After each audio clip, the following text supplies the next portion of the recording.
How's it going, everybody? Frank here for the Bakersfield Gentleman. My brother Miguel again, here at Cigars More Bakersfield, California. Today we'll be taking a look at the number 2 cigar from Cigar Aficionado's top 25 list, the Padron Series 1926 number 2 in natural. It comes in at 5.5 inches by 52 ring gauge, and it is a Nicaraguan puro, meaning that all three elements, the wrapper, binder, and filler, come from Nicaragua. It's a full-strength cigar that received a rating of 96.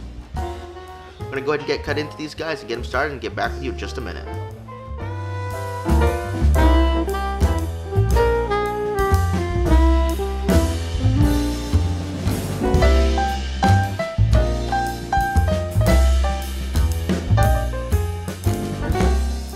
"25 minutes in, and we're getting into the second third. I have to say the flavors are really great. It's said that it's supposed to have a coffee bean flavor with a earthy core and this black tea finish. And I gotta say, I did get that earthy core they were talking about. I'm not finding the coffee bean in there, but when they said black tea, I was like, well, that's different. I'm not used to that, and I don't really know tea all that well, but I do taste an herbal element in there that is reminiscent of tea. So I was like, oh, okay, so that's what they're talking about. I can taste the coffee bean, I think. Can you? I get more coffee bean than tea. Again, the only tea I drink is green tea. It's only when I go to Tivana because this pretty lady there talks me into buying it. Every time. Every time. Tea again, not really my strong suit either. And how's your construction doing? The construction is absolutely incredible.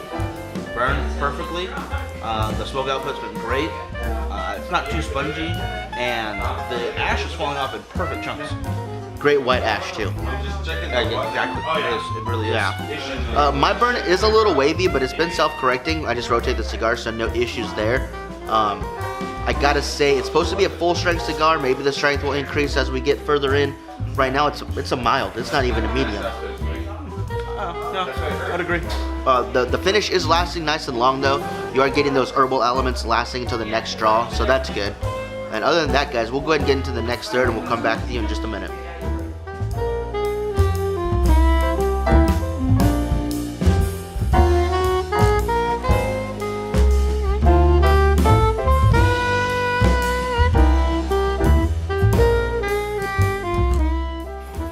Minutes in, guys, and the construction on this is still really good.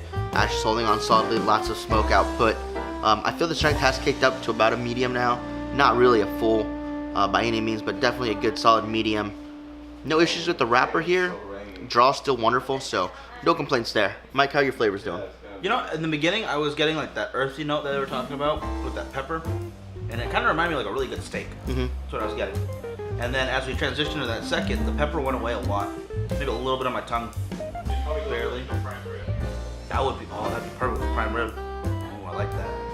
But that coffee bean is more of a note than anything else now, and it's very much changed. There's a pretty big transition there because I'm not getting really earthiness. The tobacco's there, the nice aged tobacco, but it doesn't taste almost anything as I recognized in the beginning. Just that hint of spice still, and yeah, I gotta say that's the biggest. I will agree with you on the spice ramping up a little bit. It's not overpowering anyway. I am starting to get that coffee bean flavor in there, but for me, it's still that core earth is what I'm getting. That tea flavor is mellowed out quite a bit, and it's not as noticeable anymore on the finish. But the finish is still lasting nice and long. That heat there. Not so much a pepper for me, it's more of like a cinnamon heat, because it's kind of a sweet heat to it. Kind of like the little hot tamale candies that you get. It's like those. That's a good way to describe that, yeah. So it's not, I don't get that much though. Right, no, it's a very mild heat. So, alright guys, we'll finish this out in just a minute and get back to the conclusion.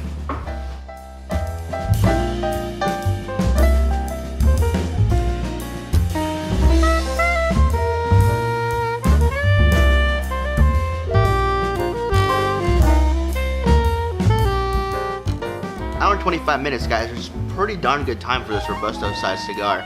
I didn't think the pack was that dense or would allow for that long of a burn time, but you could actually get another few minutes out of it if you don't mind it being pretty warm, but I went ahead and cut mine off there. About 3/4 of an inch left to go.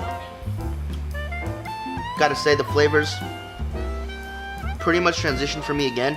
I did get that herbal tea quality. as the cigar heated up, I got it in waves. It was the most dominant flavor there. The earthiness was still there.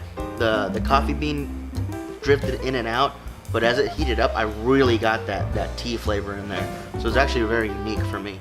Not something I get a lot in cigars. You can really smell it too from the smoke. It really was, yeah. As far as that pepperiness, that cinnamoniness we're talking about, it also went away. Most of the heat I was getting was just from the tobacco being heated up itself. So no complaints on flavors here, none at all. Nice transitions from first to last.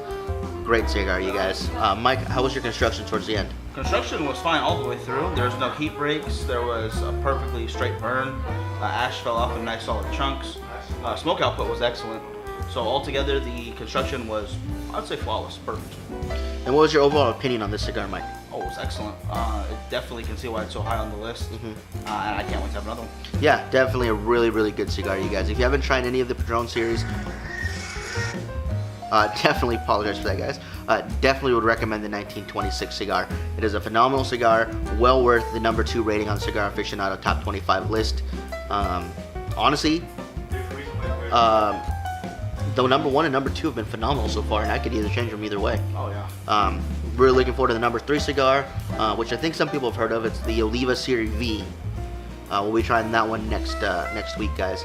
But as far as this number 2 Padron Series 1926 and natural, phenomenal smoke, you guys.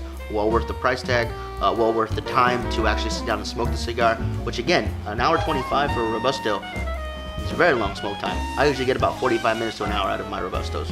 So you're getting almost another hour right there. So definitely worth it. You guys can stop into Cigars More, pick yourself up 1 or 2 or even a box if you'd like, while the supplies last, because being in the top 5, it will sell out. Definitely. It will definitely sell out. So yeah, hopefully you guys enjoyed this review, and if you guys can, next time you're at Cigars More, pick up one and drop one off for the Cigars for Warriors donation. If you can't donate one of those, donate any other cigar you can. They will take house blends, they will take unfused, they will take any cigar you're willing to donate. If you can't donate a cigar, you can donate a cutter or a lighter, or even just a change from your purchase. They're very happy to get that too. Absolutely. Okay, guys, hope you enjoyed this review of the number 2 cigar of the 2017 Cigar Aficionado list, the Padron Series 1926 number 2 in natural. And for myself and my brother Miguel on the Bakersfield Gentleman Show, Cigars More in Bakersfield, California. We'll see you guys next time. Have a good one, guys.